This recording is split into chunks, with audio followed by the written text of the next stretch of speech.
Agora bota na tela. Olha o tamanho do homem. Cara, acho que eu sou forte, mano. Que é isso? Olha o tamanho do homem. Conseguimos. Agora vocês sabem quem é o patrão. Bom, o pessoal já sabia.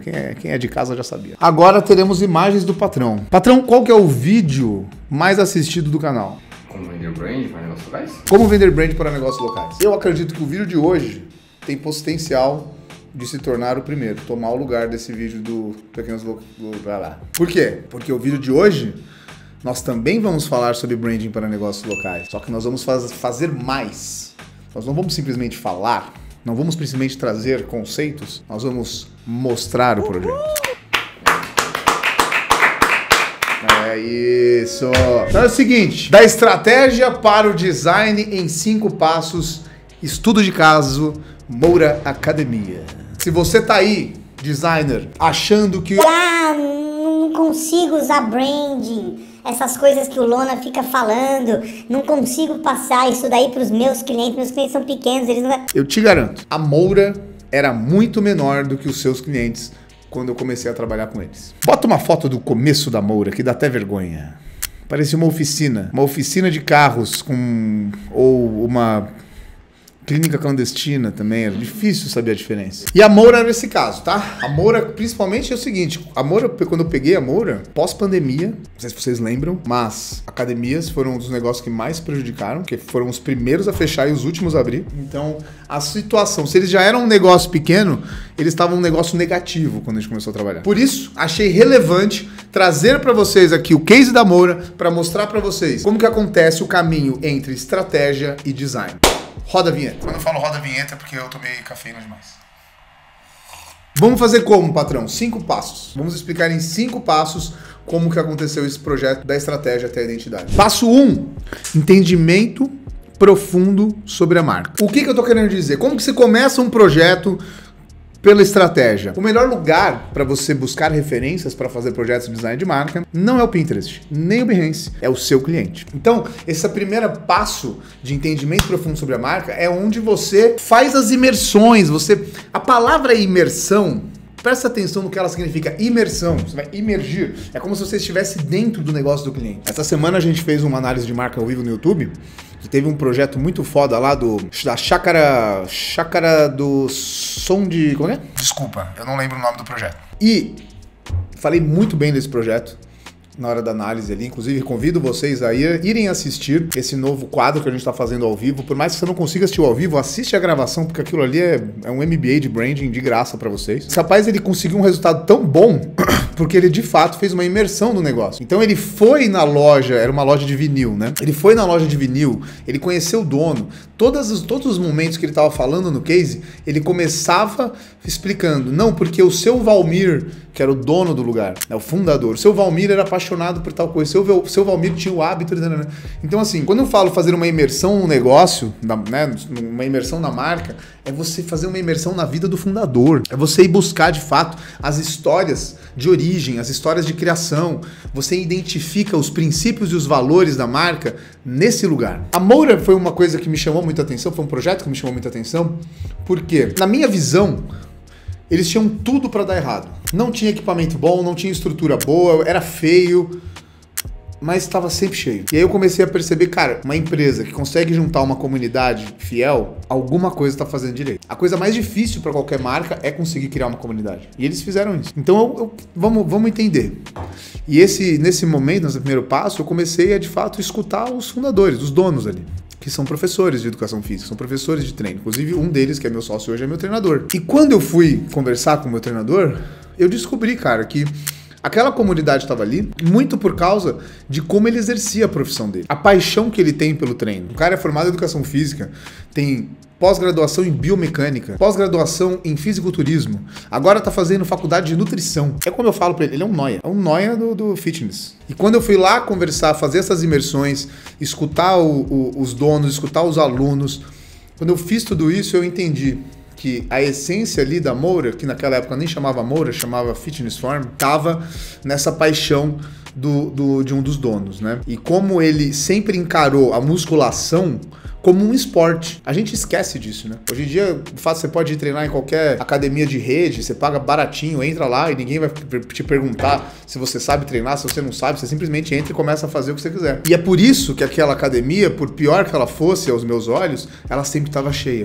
Porque você tinha um líder, você tinha um professor em sala tratando todo mundo como alunos. Quando eu vi isso, eu falei, cara, aqui é a essência, essa é a verdade da marca que precisa ser comunicada. Passo 2, público-alvo. Todo mundo sabe que estudar o público é a base de qualquer design. O design é centrado no usuário. Mas, muitas vezes a gente peca por fazer uma seleção genérica de público. Seria muito fácil a gente falar que a Moura é para qualquer um, é para qualquer pessoa que gosta de treinar. Mas a gente não deve ir com uma definição genérica, porque isso vai prejudicar todo o projeto de marca. Porque qual que é a regra? Quando você define com especificidade um público, você naturalmente consegue alcançar outros públicos mais fácil. Pode parecer contra-intuitivo, mas essa é a verdade.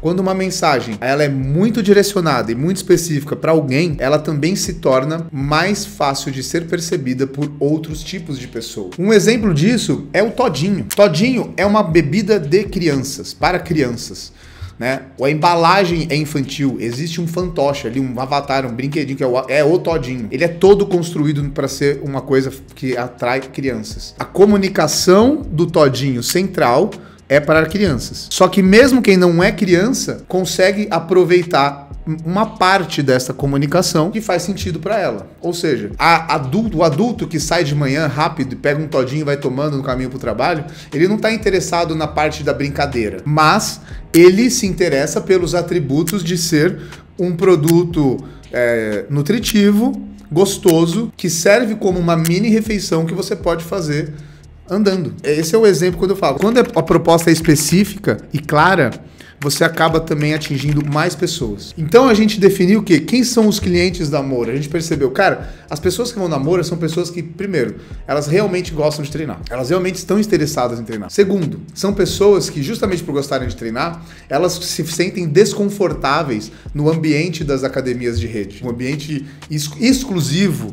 Exclusivo não do sentido bom, exclusivo de excluir. Além disso, esse cliente da Moura, esse público-alvo da Moura, também é um público-alvo que, por mais que não seja consumidor assíduo do fisiculturismo em si, é um público que sabe que o fisiculturismo existe, sabe que a musculação é o esporte do fisiculturismo. Então a gente criar uma comunicação que seja toda pautada no fisiculturismo, no bodybuilding, seria um atributo que atrairia a atenção dessas pessoas. Muita atenção na hora de definição do público-alvo. Terceiro passo, Matheus. Definição de posicionamento e diferenciação. Existe uma coisa, Matheus, no mundo dos negócios chamada de análise SWOT. O que é análise SWOT? É uma matriz de forças, fraquezas, oportunidades e ameaças. Então você olha para um negócio e você vai fazer uma matriz SWOT. E você vai olhar assim, quais são as nossas oportunidades? Quais são as ameaças para esse negócio? Quais são as nossas forças?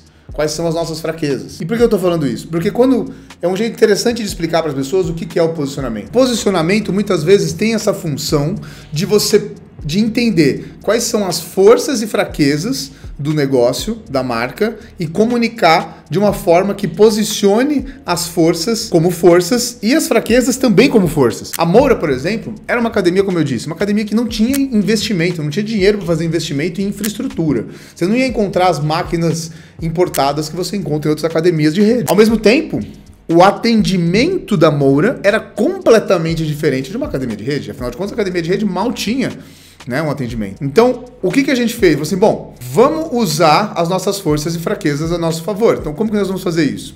Bom, a gente sabe que as academias de rede funcionam sobre um modelo de fechar o máximo de matrículas possível. Se você for em qualquer academia de rede, você pode chegar lá e perguntar quantos matriculados tem aqui. Você verá que pelo menos 2.000. Por quê? Porque essa é a meta de cada unidade.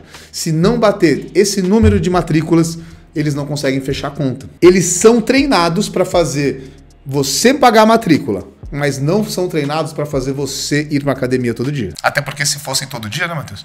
Não ia ter ninguém, não ia dar. Né? A Moura é o oposto. A Moura, ela atende cada aluno realmente como aluno. Eles levam essa história que eu tava falando para vocês muito a sério, de fazer a sala de musculação ser como se fosse uma sala de qualquer esporte. Você tem um professor que comanda e te passa o que você tem que fazer. Eles têm um método de treino. Você chega lá, você vai ter que passar pelas mesmas coisas, não importa de onde você veio. Você vai ter que aprender a base, para depois você avançar pro resto. Existe uma metodologia. Então, o que eu fiz? Bom, a gente não tem equipamento, eles têm. Mas a gente tem atendimento, eles não têm. Como que a gente pode fazer isso trabalhar a favor da marca no posicionamento? Vamos trocar equipamentos velhos por equipamentos vintage. Vamos trocar. Temos poucos alunos temos lista de espera para novos alunos. A Moura foi posicionada como uma academia old school.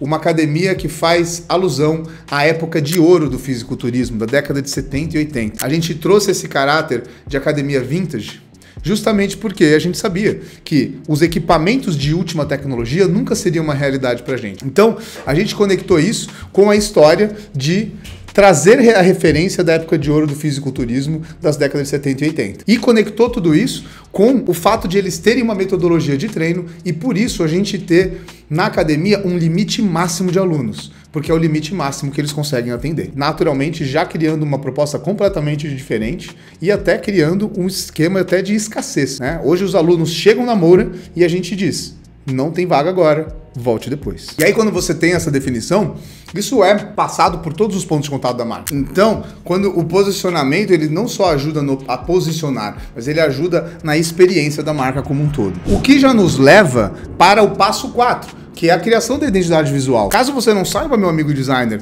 a identidade visual só começa depois que a estratégia e o posicionamento estão feitos. Agora que a gente sabe qual que é o posicionamento, que a gente quer ser uma marca conhecida por ser vintage, fazer alusão à época de ouro do fisiculturismo, das décadas 70 e 80, então a gente já sabe tudo isso. Então a gente já tem na nossa cabeça um cenário, um look and feel de tudo que a gente pode fazer. Eu escolhi fazer a identidade visual toda baseada em como as academias de 1970 eram. Inclusive, a maior inspiração foi a Gold's Gym, a academia onde Arnold Schwarzenegger treinava. E aí você vê a definição de paleta de cor, tipografia, os grafismos da marca, todas as formas de comunicação, tudo isso se torna uma consequência óbvia, lógica, do posicionamento que foi definido. Outra coisa que a gente fez foi na linha de roupas. A linha de roupas inteira feita a partir das roupinhas que eles usavam nas décadas 70 e 80. Então, se você está procurando um shortinho curto pro seu treino, uma roupinha clássica, link na descrição, Matheus, mouraacademia.com. Então, da decoração do espaço, aos nomes dos planos, a identidade visual,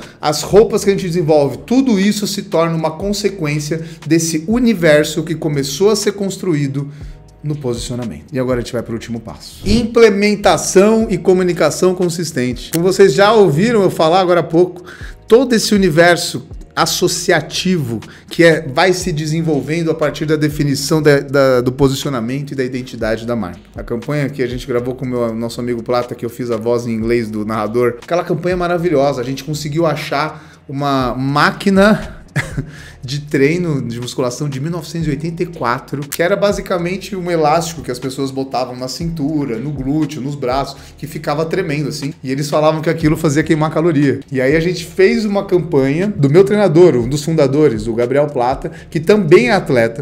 Ele tinha acabado de sair do campeonato, ele tava seco, gigantesco, bodybuilder, e a gente colocou ele nessa máquina falando que na Moura você ia aprender a treinar de verdade. E tudo isso por quê? Tudo isso foi possível porque a gente definiu que o arquétipo da Moura era o arquétipo do inocente. É o arquétipo do inocente porque o arquétipo do inocente, ele permite ter essa alma leve que ri de si mesmo e acredita que a vida foi mais fácil um dia. A nostalgia faz parte do arquétipo do inocente. Achar que os tempos eram melhores no passado. Então, a gente se permite fazer essas brincadeiras que saem completamente da comunicação normal de uma academia. Enquanto tá todo mundo brigando para falar que aqui nessa academia você vai perder peso, você vai melhorar sua qualidade qualidade de vida. A gente está falando, meu irmão, que você precisa treinar e ficar musculoso. Isso funciona tanto para o entusiasta do fisiculturismo, como para a tia, para a dona Cacilda, nossa aluna de 65 anos, assídua, todas as manhãs lá treinando. Por quê? Porque ela se sente fazendo parte de alguma coisa maior, se sente fazendo parte de um discurso, de uma história. Todos esses pontos de contato que eu trouxe para vocês como exemplo, eles não são nada além de uma execução da estratégia. A conclusão desse vídeo, gente, é que nesses passos eu quis mostrar para vocês que, de fato, todas as decisões de design que nós precisamos tomar se tornam muito mais eficientes e fáceis quando a gente faz esse trabalho de estratégia de posicionamento. E aí você vai falar, Lona, legal, mas como é que eu faço tudo isso? Como você chegou nisso tudo? Cara, existe método, que é o que a gente ensina dentro do Marcados. Além de diversas aulas semanais ao vivo, nós temos cursos fechados. A gente tem um curso que te ensina o branding e como que o design trabalha com o branding. Já parou para reparar como a maioria dos especialistas em branding são designers? Sabe por quê, Matheus? Não sei. Porque as metodologias, as técnicas que eles utilizam para fazer estratégia de marca, todas são pautadas em design thinking. São as mesmas técnicas que os designers usam. A gente ensina no Marcados a metodologia para você utilizar esses exercícios de design thinking para descobrir todas essas informações da estratégia que a gente comentou aqui no vídeo. Tem técnica, tem método, mas eu te garanto, o design começa muito antes de você ir para a identidade visual. E quando você começa ele nesse lugar certo, as decisões gráficas, as decisões estéticas se tornam muito mais eficientes. Gostou?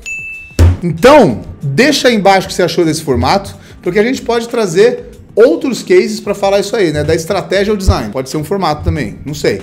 Dá uma passadinha lá no Instagram da Moura para vocês darem uma olhada em tudo isso que eu falei para vocês. Vejo você no próximo vídeo.